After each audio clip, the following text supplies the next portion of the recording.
Au nom du Père, du Fils et du Saint-Esprit, un seul Dieu, Amen. Chers enfants, chers frères et sœurs, permettez-moi, à l'occasion de la veille de la fête de l'Assomption de la Sainte Vierge Marie, de vous parler et d'aborder le thème suivant qui se trouve dans l'Évangile de Saint Matthieu, chapitre 19, verset 30, que le Christ a dit « Plusieurs des premiers seront les derniers et plusieurs des derniers seront les premiers ».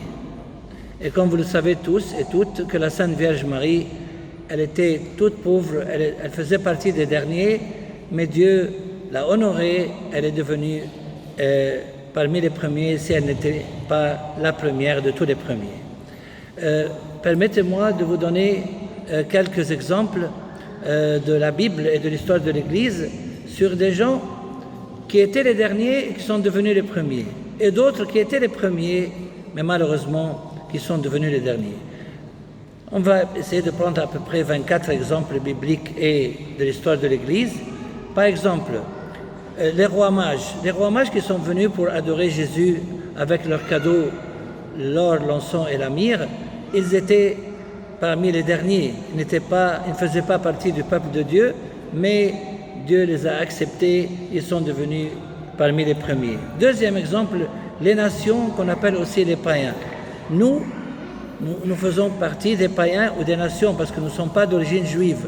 Les nations ne faisaient pas partie du peuple de Dieu, mais finalement Dieu nous a acceptés et après que nous étions les derniers, nous sommes devenus parmi les premiers acceptés en tant que peuple de Dieu. Troisième exemple, les apôtres de Jésus. La plupart des apôtres de Jésus étaient des pêcheurs de poissons, mais finalement, les apôtres de Jésus, ils sont devenus les premiers, ils sont devenus sur la tête de l'Église et tout le monde honore les apôtres de Jésus et leurs disciples. Quatrième exemple, le centurion, que vous connaissez tous dans l'Évangile de Saint Matthieu, chapitre 8, versets 10 à 12. Ce centurion-là, Jésus, quand il a parlé de lui, il ne faisait pas partie du peuple de Dieu, il faisait partie des nations. Et quand Jésus a parlé de lui, il a dit « Je vous le dis en vérité, même en Israël, je n'ai pas trouvé une aussi grande foi. Or, je vous le déclare, beaucoup viendront de l'Est et de l'Ouest et seront à table avec Abraham, Isaac et Jacob dans le royaume des cieux. Mais ceux à qui le royaume était destiné seront jetés dans les ténèbres extérieures où il y aura des pleurs et des grincements dedans. » Donc, comme vous voyez, le centurion, grâce à sa foi, bien qu'il n'était pas parmi les premiers, bien qu'il ne faisait pas partie du peuple de Dieu, il est devenu un des premiers. Le cinquième exemple, la Samaritaine. La Samaritaine, elle était une pécheresse et elle est venue au puits vers midi pour que les gens de la Samarie ne la voient pas. Et cette Samaritaine qui était pécheresse, et Dieu qui l'a convertie, Jésus l'a convertie à lui, elle est devenue, elle est allée pour prêcher les habitants de la Samarie et elle leur a dit « Venez voir quelqu'un qui m'a dit tout ce que j'ai fait. Peut-être c'est le Messie. » Sixième exemple, c'est les habitants de la Samarie. Les habitants de la Samarie, au tout début, ils faisaient partie des derniers parce qu'ils ont fermé la porte de leur ville face à Jésus et ses apôtres. Et c'est la raison pour laquelle Saint Pierre et Saint Jean, ils ont dit à Jésus « Est-ce que vous permettez qu'on prie pour que le ciel, ou que le feu tombe du ciel sur cette ville ?» Jésus leur a dit « Vous ne savez pas de quel esprit vous êtes, parce que le Fils de l'homme est venu pour sauver le monde et pas pour juger le monde. » Et ces habitants de la Samarie, après que la Samaritaine elle est allée pour leur prêcher la bonne nouvelle, ils ont accepté Jésus, ils ont demandé à Jésus de passer avec eux 2 jours à la Samarie, et après ils sont allés dire à la Samaritaine « C'est pas à cause de tes paroles qu'on croit en Jésus, mais nous croyons qu'il est le sauveur du monde. » Septième exemple, le bon larron. Le bon larron, qui était un des derniers parce qu'il était crucifié à cause de ses péchés, le bon larron il est devenu parmi les premiers parce qu'il a accepté le Christ et il a dit « Souviens-toi, Seigneur, de moi quand tu viendras dans ton royaume. » Huitième exemple, Arianus, le gouverneur d'Antinoé. Vous savez, à l'époque romaine, il y avait beaucoup de gouverneurs qui persécutaient les chrétiens jusqu'à les tuer. Alors, comme un des gouverneurs n'arrivait pas à persécuter comme il le voulait, un des chrétiens, alors il l'envoyait à Arianus, qui était le gouverneur d'Antinoé, qu'on appelle aujourd'hui Malawi, et c'est Arianus qui était expert dans la manière où il persécutait les chrétiens.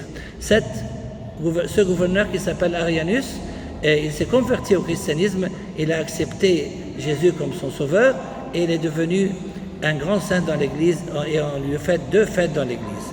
9e exemple, Sainte Marie l'Égyptienne. Sainte Marie l'Égyptienne, elle était une pécheresse, elle a commis beaucoup de péchés, et quand elle est allée à la Terre Sainte pour visiter les lieux saints, Dieu l'a empêchée, elle a senti une main qui l'interdisait de rentrer dans l'Église, et elle a senti qu'elle s'est éloignée du Seigneur, et elle a décidé de se repentir.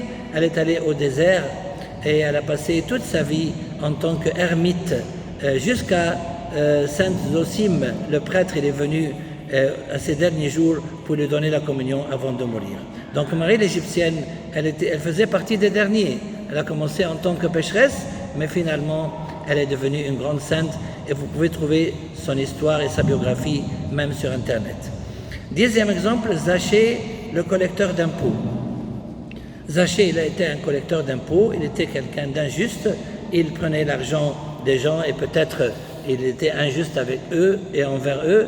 Et la preuve qu'il a dit à Jésus, quand Jésus il est allé lui rendre visite, il a dit « Si j'ai fait tort à quelqu'un, je lui rends le quadruple ». Et Zachée, il est devenu parmi les premiers et il a accepté Jésus comme sauveur. 11e exemple, Marie-Madeleine. Marie-Madeleine, elle était possédée par 7 diables, comme c'est écrit dans l'évangile de Saint Marc, chapitre 16. Marie-Madeleine, qui a été possédée par des diables, elle est devenue la prédicatrice, elle a prêché, elle a annoncé la résurrection du Christ aux apôtres après qu'elle a vu Jésus le jour de sa résurrection. 12e exemple, le collecteur d'impôts et le publicain, qu'on appelle aussi le publicain, et le pharisien. Vous savez, Jésus a dit une parabole dans l'évangile de Saint Luc, chapitre 18, en parlant du collecteur d'impôts et du pharisien. Le pharisien se tenait debout devant dans le temple, il priait avec beaucoup d'orgueil, mais Dieu n'a pas accepté sa prière, il n'a pas exaucé ses prières parce qu'il était orgueilleux et se croyait mieux que les autres.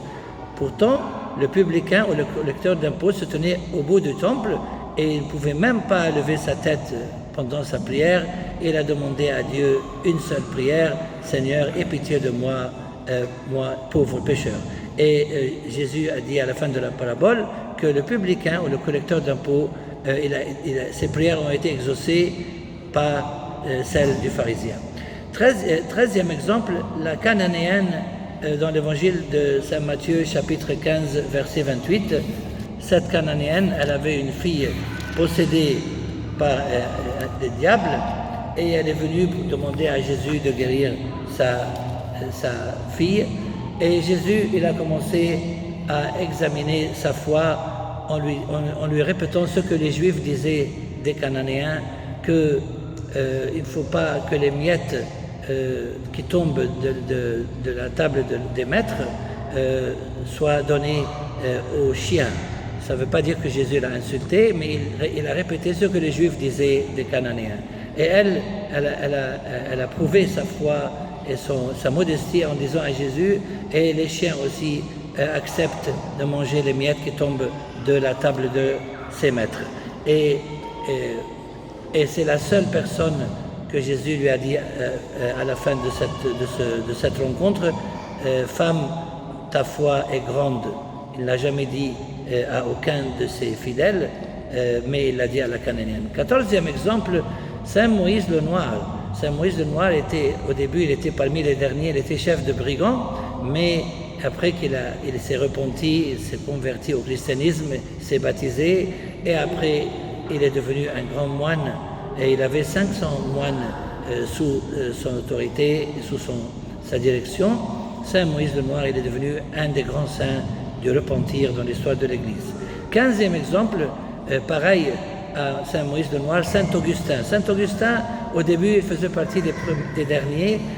Il a étudié la littérature, la philosophie, il est devenu un avocat, mais il a vécu une vie de pécheur, mais après, et grâce aux prières de sa mère qui s'appelait Sainte Monique, Saint Augustin ou Augustin, il est devenu un des grands saints de l'Église universelle. 16e exemple, Cyprien le magicien. Dans l'histoire de l'Église, il y avait un magicien qui n'était pas chrétien et qui s'appelait Cyprien, et grâce à beaucoup de miracles et beaucoup de prières, Sainte Justine, Cyprien, il s'est converti au christianisme, il est devenu l'évêque Cyprien, évêque de Carthage. 17e exemple, Simon de Cyrène.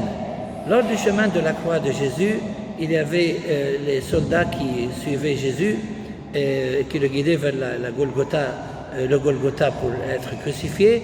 Ils ont vu que Jésus ne pouvait pas continuer le chemin de la croix, donc ils ont arrêté quelqu'un qui s'appelait Simon de Cyrène. Cyrène, c'est de la Libye, et les soldats romains ont demandé à Simon de Cyrène de porter la croix à la place de Jésus, et c'est la seule chose qu'il a faite, et est devenu célèbre. Il est devenu parmi les premiers, parce que le jour du Vendredi Saint, tout le monde parle de Simon de Cyrène. 18e exemple, Nicodème et Joseph d'Arimathie. Vous savez qu'après la mort de Jésus sur la croix, pour l'ensevelissement et l'enterrement de Jésus, il y avait Nicodème et Joseph d'Arimathie. Joseph d'Arimathie, il est allé voir Ponce Pilate pour demander le corps de Jésus. Et Nicodème, qui venait la nuit pour parler avec Jésus parce qu'il faisait partie de la synagogue et du peuple juif, il avait peur que les Juifs le voient venir vers Jésus. Nicodème, il avait ce courage, après qu'il était un des derniers, et après que Joseph d'Arimathie n'était pas connu du tout, ils sont devenus parmi les premiers, parce que Joseph d'Arimathie, il a pris le corps de Jésus de Ponce Pilate, et Nicodème, il a participé avec Joseph d'Arimathie pour l'ensevelissement du corps de Jésus. 19e exemple, quelque chose de très bizarre si on compare entre deux villes qui sont Nazareth et la Samarie. Nazareth, la ville de Jésus, elle a rejeté Jésus dans l'évangile de Saint Luc chapitre 4. Par contre, la Samarie, elle a accepté Jésus dans l'évangile de Saint Jean chapitre 4. Voilà une comparaison entre deux villes.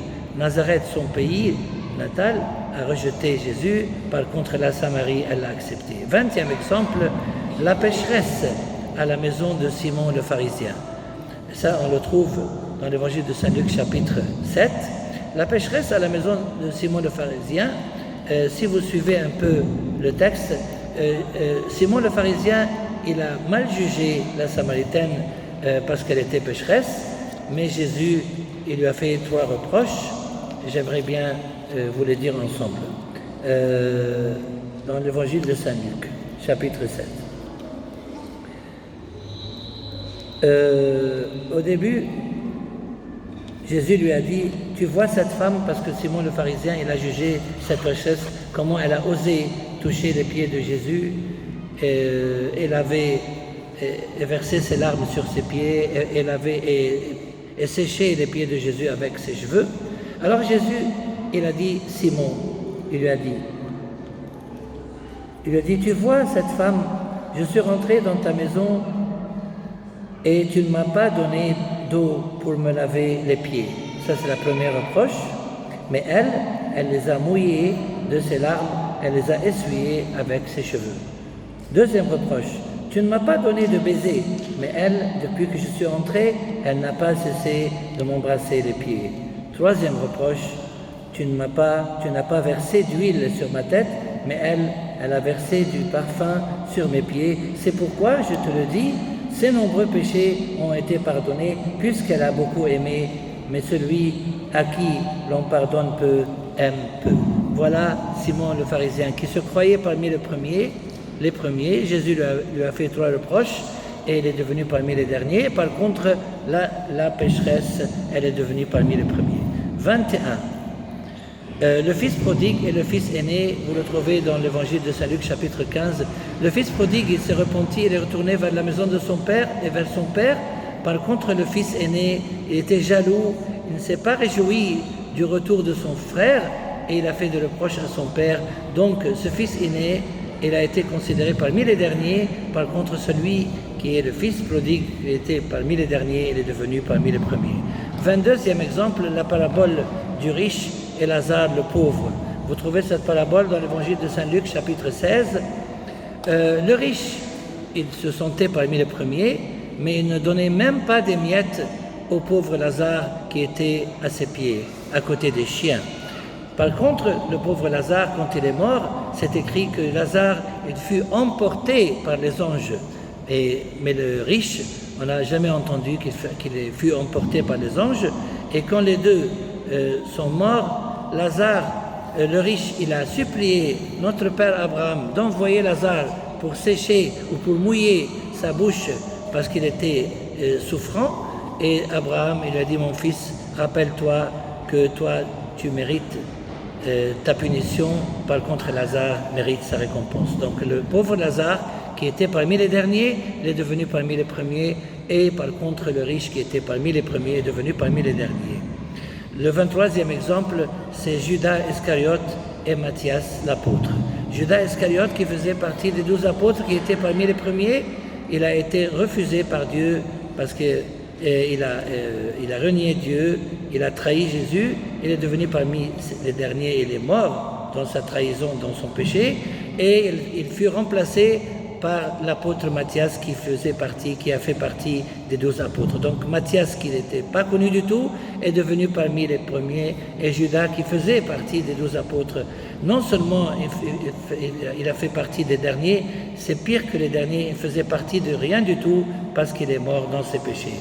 Le dernier exemple que j'aimerais vous dire aujourd'hui, c'est Saul de Tarse. Saul de Tarse, au début, il faisait partie des derniers parce qu'il persécutait l'Église de Dieu. Et quand Jésus lui est apparu dans sa route envers Damas et lui a fait des reproches, il s'est repenti, il est allé à Damas, il a été baptisé par Ananias l'apôtre, un des apôtres de Jésus, et il fut parti des premiers. Il est devenu, au lieu de Saul de Tarse, il est devenu le fameux Saint Paul qui a écrit 14 épîtres et qui a prêché l'évangile dans le monde entier à cette époque. Et gloire à Dieu éternellement et à jamais. Amen.